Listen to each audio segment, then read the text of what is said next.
My apologies for taking you away from that Kgalagadi scene. But anyone who knows leopards knows that nothing really happened between the leopard and that wildebeest.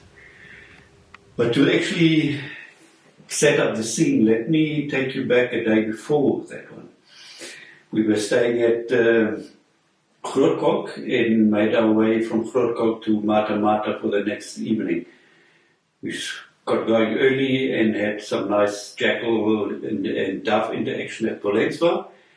And then when we left Polenswa, about 5 or so kilometers down the road, all of a sudden Anya, my wife, saw a brown hyena heading away from the road. And we stopped and had a bit of a look at her, but she was very, very skittish and disappeared very quickly into the bush. And we just drove on for, a few seconds and saw where that hyena came from. There was a dead wildebeest next to the road, very close, and quite a few jackals having a go at it. We had obviously stopped the car and had a close look and saw that there was not just one wildebeest, but there were 2 wildebeests lying there. One was already pretty well eaten, who had a big piece missing, let me put it that way, and the other one seemed to be nearly totally untouched. Now this scene was quite strange because seeing 2 dead wildebeest so close to each other, what happened to them? Why were they dead and why was there no apex predator there? I mean, lions can easily probably kill 2 wildebeest, but lions, in my view, don't really leave a kill when there was so much meat still left over. One nearly full whole wildebeest. So we were very curious what happened. Quite interestingly, on the road itself, one could see no predator tracks, which was strange because, something really must have gone down at that scene. We took a few photos and then were contemplating what to do because we still had a fair way to go to Mata. Then another car arrived from behind us from probably Polenswa camping ground because they had a bush lapper at the back, and because the road was quite narrow there, we decided to actually leave and go on head further to Mata in the hope of seeing something else on the way. So the next day from Mata we left early and it was a nice morning. We saw a nice male lion on top of a dune and took a few photos and then headed on. We came past 13 Boho, there was nothing really there. We had a nice coffee there and then headed on. As we were driving between one of the toilet sites and the first bowl after it in the direction of Turefieren, suddenly quite a few cars came past, and it's sort of in that sort of instant it always looks as if there had been a sighting ahead of us. So you always think, oh man, I missed something, but what can you do? So we headed on, and pretty soon we actually did see what they were probably stopping at, because there was again a dead wildebeest next to the road, not that far away, and there were some jackals away. Jackals were quite skittish there. They didn't actually go onto the kill. We stopped and we took photos and had a good look around to see if we can see a predator somewhere, see a lion or leopard or something that caused the demise of this wildebeest. So after a while we just didn't see any big predator. One jackal came to the kill and decided to have a bit of a go at it, but he was very skittish still, and he just had a couple of bites and then head off again and positioned himself quite some distance away from the wildebeest and just sat there and looked.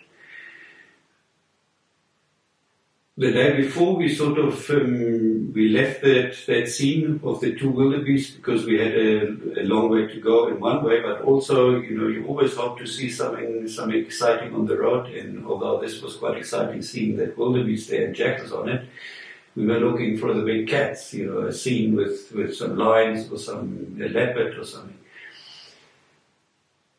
Afterwards, we talked about it and sort of contemplated, should we really have left or should we have stayed around? What happened at that site? You can't look into a scene that you left unless you find someone who was there and tells you about it. So we really thought about it and talked about it, and I actually thought maybe we should have stuck around, and we talked, maybe in a scene like that, just hang around, don't always hope to get something better, but just stay around and see what happens.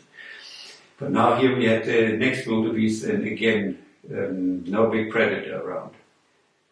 As it was sort of mid-morning and it was time for a toilet break, we made the decision to drive on to Kgalagadi and then see what we do afterwards. So after we've been to the toilets at Kgalagadi, I actually thought about it and I said, well, let's bugger all these hopes for different sightings in front of us and go back to that wildebeest and see what will happen, and maybe give ourselves 2 hours and see what happens.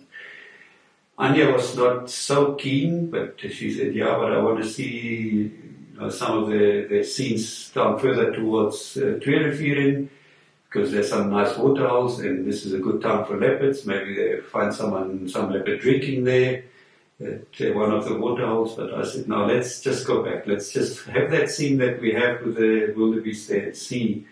Just give ourselves 2 hours and see what happens. So we drove back there and we got there. There were 2 cars not directly parallel to the wildebeest, but a little bit further on. So I stopped parallel to the wildebeest to be in a prime position should something happen, should the leopard come, and I started looking around, and then I saw that next to the car, close to a dark, dense bush, I think it was actually a dead part of a bush or a tree that had broken down and was lying there. There was a leopard lying, so it was great. We found a leopard. We found what we've been chasing for now the last, what was it, about 10, 12 days. We tried to find a leopard, we didn't, but now we had one at this scene. So we decided to just sit there and see what happens and what the leopard will do. He was under the tree, and first the oryx came past, and the leopard looked up and had a nice look at it. Then the wildebeest was there and walked past. And the leopard just always looked up and had a nice look, and then he groomed himself a little bit and went head back down. And then after some time he decided to get up and he started walking towards the dead wildebeest. And then obviously we had a great sighting with the leopard having a good go at the wildebeest, taking some nice bites out of it. I was taking some nice photos, played with my f-stop and played with the shutter speed and everything, tried to see what is the best way of taking photos of that. Used the point metering and got some nice shots out of that because it was now very difficult lighting. They call it, the light is flat, the light is harsh, because the sun is right on top and the leopard was under a tree. But there's obviously shade, so you have a big difference between light and darkness in the frame. And with the point metering, they actually came out quite nice. But enough said, it was one of those sightings that really make your trip a great trip when you're able to find that. So I hope you enjoyed these scenes. I hope you enjoyed the video, and we'll see each other again. And I have a nice sighting somewhere and put something together. Thank you.